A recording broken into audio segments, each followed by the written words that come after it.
Depuis 4 ans, j'interviens pour dénoncer en Belgique le comportement des élus et de nos ministres. J'ai donc normalement l'habitude de voir des guignols, mais là, je viens de me rendre compte qu'il y avait actuellement en France un type que l'on appelle ministre de l'Intérieur et qui est le champion du monde, toute catégorie des guignols politiques. Cet homme, c'est Manuel Valls. Et c'est à lui que je souhaite m'adresser dans cette vidéo. Manu, tu déconnes. Tu ne peux pas prendre tes airs d'opéra et venir nous chanter le récital de l'antisémitisme. Un ministre de la République est là pour faire respecter l'ordre, pas pour créer le désordre. Manu, tu crées le désordre. Tu crées le désordre, mon vieux. Avant que tu ne te décides de t'en prendre à mon ami Dieudonné, tout se passait bien.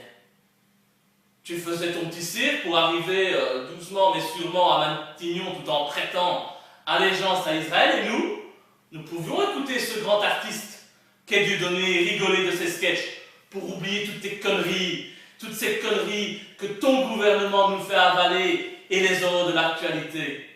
Mais là, depuis quelques semaines, tu exagères, Manu. Oui, je te dis, tu exagères.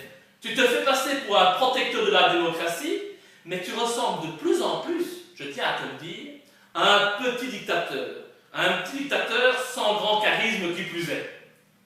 Tu n'aimes pas les quenelles, Manu. C'est ton droit. C'est ton droit de ne pas aimer les quenelles. Mais bon Dieu, fous-nous la paix. Tu n'aimes pas l'humour intelligent. C'est ton droit, Manu. On ne t'empêche pas d'aller voir Timsit ou Semoun à l'Olympia. Tu vois des antisémites partout et tu préfères Israël à la France. C'est ton droit. Mais vas-y alors, Manu. Va rejoindre ta patrie de cœur. On ne te retient pas, tu sais. Tu m'excuseras d'être direct, Manu, mais franchement, je trouve que la situation a atteint un niveau de grotesque et d'absurdité inimaginable. Manu, tu nous donnes des leçons de démocratie, et en même temps tu veux interdire les spectacles d'un humoriste. Sans passer par la justice. Mais ça veut dire quoi, ça, Manu? Qu'est-ce que ça veut dire, ça? Ça y est? Pour toi, la justice, c'est devenu facultatif? Tu crois que parce que tu as été élu, que tu es ministre, tu as tous les droits? Tu crois que tu peux faire tout ce que tu veux derrière ton bureau? Allez, Manu, je te le dis, hein, reprends-toi. Parce que si tu continues comme ça, on va croire que c'est toi le fasciste. Parce qu'entre Dieudonné et toi, désolé à mon vieux, mais je n'en vois qu'un seul qui porte atteinte à la liberté. Et si tu étais honnête, oui, je sais, Manu, c'est dur, c'est très compliqué pour un socialiste d'aujourd'hui. Mais quand même, si tu étais honnête, tu dirais que Dieudonné, dans ses spectacles, se moque de toutes les communautés, avec bon goût. Mais est-ce de la faute de Dieudonné si Israël et le sionisme ont autant de poids dans le monde d'aujourd'hui? Le sionisme dirige le monde. Normal dès lors qu'on s'attaque un peu plus à lui qu'à autre chose. Parce que si on peut rire des Africains, des Belges ou des Arabes, on peut aussi rire des Juifs. Ne soyons pas sectaires, s'il vous plaît. En plus, Manu, ta laïcité est ta géométrie variable. Tu te mues en grand donneur de leçons, en censeur, en moralisateur, pour que surtout jamais personne n'ose rire de la Shoah, ce crime des Lumières qu'ils défendent corps et âme. Quelle bravoure, quelle sensibilité pour ces individus éternellement attachés à Israël. Il faut bien dire qu'il ne faut jamais oublier ce qui s'est passé il y a 70 ans quand même. C'est-à-dire que plus on s'éloigne de ce tragique événement qui appartient au passé, plus il faudra commémorer, pleurnicher, censurer ceux qui se disent qu'il serait peut-être temps aujourd'hui de regarder vers l'avenir. Parce que ça, tu es fort. Censurer ceux qui parlent des crimes d'aujourd'hui, tu es le premier à le faire. Tu nous parles de la Shoah, mais tu fais partie d'un gouvernement qui menace des civils aux 4 coins du monde, de l'Afrique et du Moyen-Orient. Tu nous parles de lutte contre le racisme, alors que ton président Hollande, je sais, tu as envie de le remplacer. Ce ne serait pas une grande perte, mais pour remplacer par toi, oh mon Dieu, j'espère que ça n'arrivera jamais. Eh bien, ton président Hollande, il estime qu'il ne faut pas indemniser les victimes de la colonisation. Par contre, pour indemniser les Juifs, tu es le premier. Et oui, c'est vrai. Il paraît que des millions de Juifs ont été assassinés durant la Seconde Guerre mondiale. C'est triste. C'est triste. C'est certain. On n'en dit ce qu'on vient. Mais dis-moi, Manu, tu n'es pas bête, tu n'es pas con quand même. As-tu déjà compté une seule fois le nombre de victimes de la politique coloniale passée et actuelle de la France? Rajoute à ce nombre les victimes de ton allié israélien en Palestine. Fais le compte et tu te rendras compte que c'est bien plus que le nombre de victimes de la Shoah, tu sais.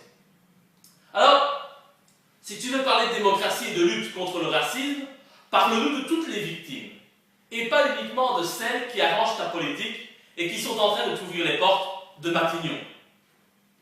Manu, tu fais partie du gouvernement le plus détesté par les Français depuis le baptême de Clovis. Alors, tu ne crois pas, entre nous, tu ne crois pas que le véritable trouble à l'ordre public, c'est d'allumer sa télévision tous les soirs et de voir ta tête d'hystérique et celle de ton supérieur le Hollandais à l'heure du JT. Pour éviter le trouble à l'ordre public, je sais que ça te tient à cœur actuellement. Eh bien, moi, je t'invite à démissionner, Manu. Toi et ton gouvernement vendu. Je dis ça, c'est surtout pour ta sécurité. Parce que tu sais, à force d'énerver les gens, à un moment donné, ils explosent. Mais c'est aussi parce que je souhaite que la majorité des Français soient enfin entendus. Ils en ont marre de toi, ils en ont marre de ton gouvernement, de ta politique. Manu, toi et tes amis politiciens, vous n'en manquez jamais une pour créer le trouble à l'ordre public dans l'exercice de vos fonctions. Vous attaquez par exemple au voile islamique, car incompatible avec votre laïcité, celle de Vincent Payon qui veut faire de la laïcité une religion d'État. Mais vous n'en manquez pas une, vous tous, pour mettre votre kippa à la première occasion.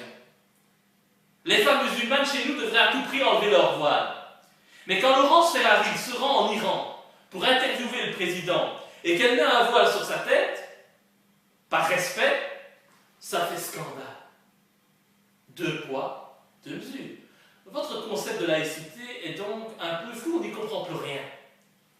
Instrumentaliser la question du voile pour faire croire aux Français que le pays est en danger, en danger pour un bout de tissu, pendant que tes amis, Manu, raquettent nos concitoyens à coups de taxes à tout va. J'en profite pour saluer mes amis des bonnets rouges.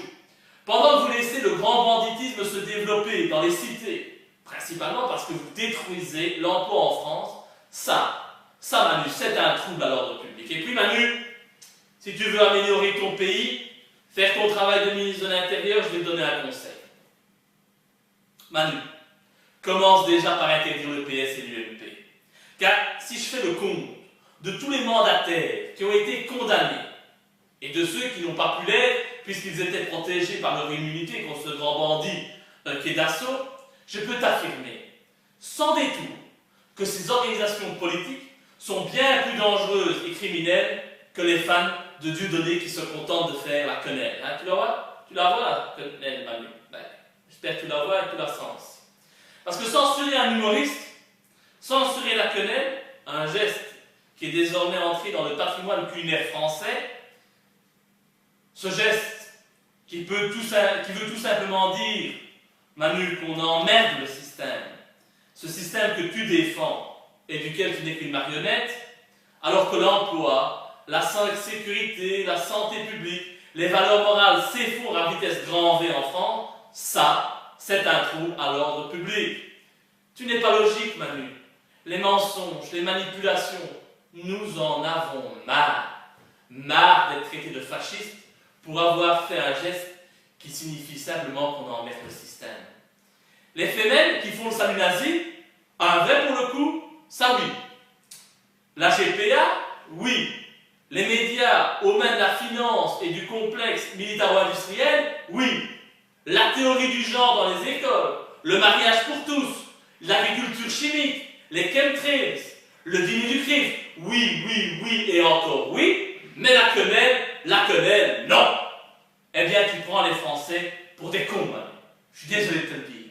Et d'ailleurs, avant de défendre à ce point les Juifs, eh bien, pourquoi ne déploies-tu pas autant de force et d'énergie à défendre les chrétiens? Tu sais, la France, elle a des racines chrétiennes. Des racines qu'avec ton gouvernement, un gouvernement qu'on peut qualifier de sataniste, tu fais tout pour effacer. Et si je réagis à cette affaire qui touche Dieudonné, mais qui touche tous les Français, c'est parce que sonne le glas de la liberté d'expression un peu partout en Europe. Cette décision d'interdire d'expression Dieudonné pourrait très bien être appliquée en Belgique également en ce qui me concerne. Parce que tout le monde sait bien que Dieudonné n'est pas antisémite. Ça n'a pas de sens. Tout le monde sait bien que je ne suis pas un antisémite non plus, même si la presse aime m'insulter de la sorte, parce que je m'oppose au sionisme, à la politique racialiste et raciste d'Israël. Le terme même d'antisémitisme est galvaudé, vu que les Arabes sont également un peuple sémite. Tout cela n'a plus de sens.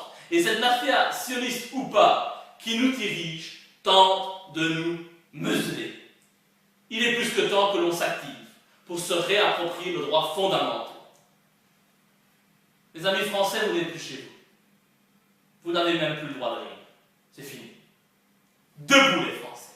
Soyez solidaires avec Dieudonné, qui vous aura au moins permis de constater une chose. C'est que vous êtes muselés. Que la liberté d'expression n'est qu'une fable.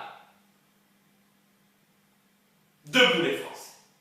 Debout les Belges. Ce système est à bout de souffle. Les mensonges ne passent plus. Les manipulations médiatiques ne nous lavent plus le cerveau. Nous sommes éveillés et nous sommes debout. Debout. Et je n'ai qu'une chose à dire pour terminer à Manuel Valls. Manu, on t'a assez vu et entendu. De grâce, Manu, ferme-la. Aujourd'hui, ferme-la aujourd'hui et à tout jamais.